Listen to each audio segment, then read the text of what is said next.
أعوذ بالله من الشيطان الرجيم بسم الله الرحمن الرحيم الحمد لله رب العالمين والصلاة والسلام على سيدنا محمد وعلى آله وصحبه أجمعين بسم الله.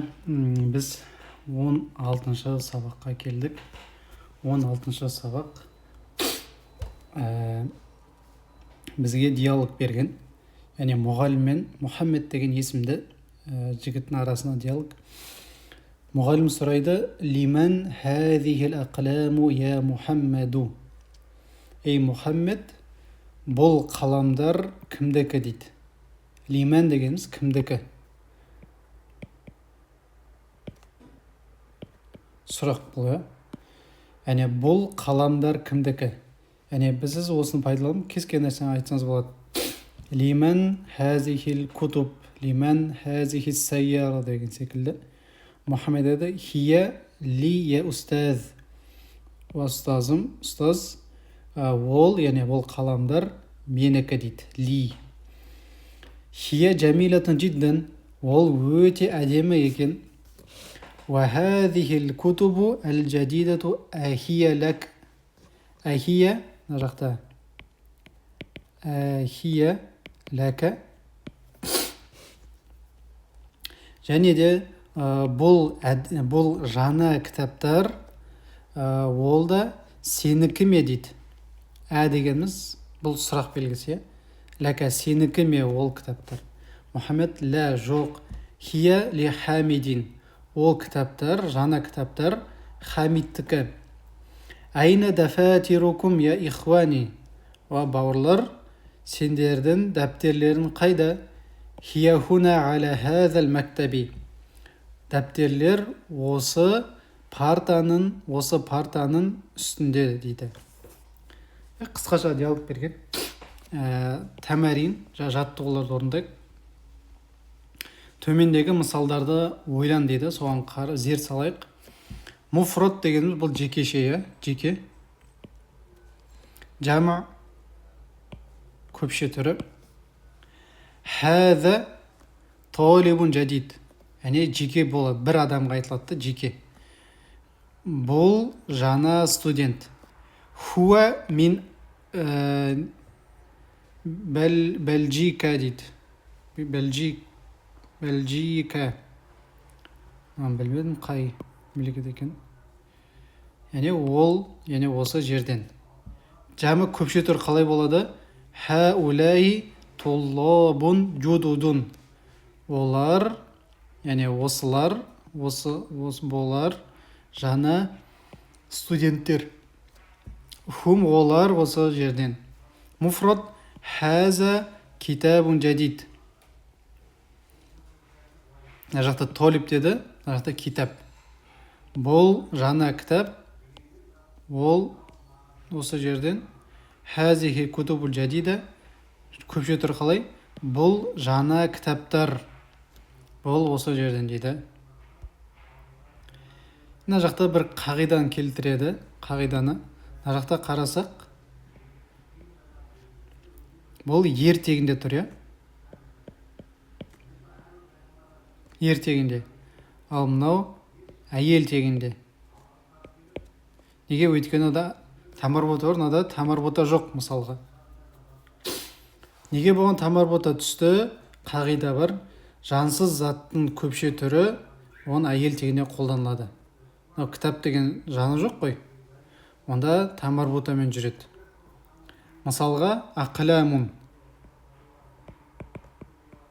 Ақылам деген қаламдар көпше түрі. Ақыламун жадидатун деп айтамыз. Жадид, жаңа. Сосын тамарбота қосылады. Неге? Өйткені ақылам деген қаламдар жаны жоқ. Жансыз затқа тамарбота қосылады. Әйел тегінде болады. Мына жақта осыны өзгертуіміз керек. Мысалға хаза бейт. Бұл үй. Ертегінде болады. Хазихи буютун. Уже әйел тегіне қолданамыз. Неге? Өйткені жансыз заттың көпше түріне әйел тегін қолданады. Мысалы хаза наджмун. Бұл жұлдыз. Хазихи болады. Хазихи нуджумун. нуджумун. Неге хазихи болды? Өйткені нәжім деген жаны жоқ, иә? Хәза дәрсун, бұл дәріс. Хәзихи дурусун. Дурусун. Әне осылай хәзихи қойып шығамыз. Барлығына осы жердің барлығына хәзихиді қойып шығамыз.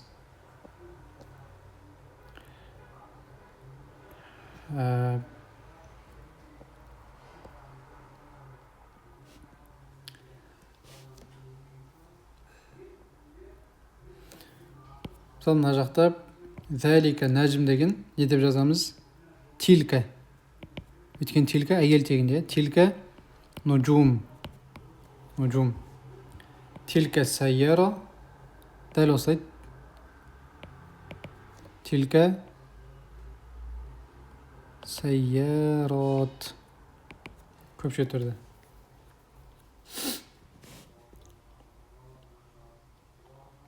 Ал бұл жақта көпше түрде қолданылады. Хаулай.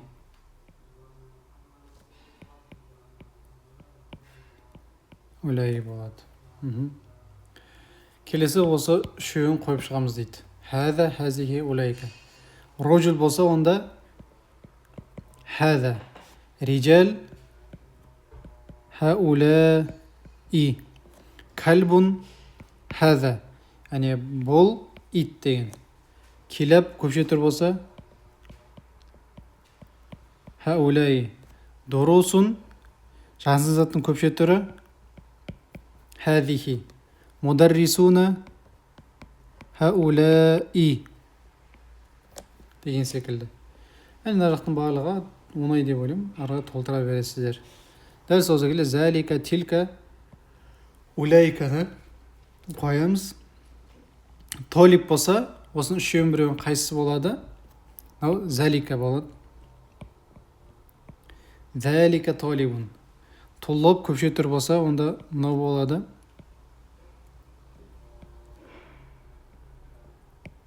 Улаика. Арғарай нәжмун зәлика болады. Өйткені нәжм ертегінде. Яғни тамарбота жоқ. Бұл үшін зәлика қолданамыз. Нуджум болса, онда бұл жансыз заттың көпше түрі болса тилка. Тилка.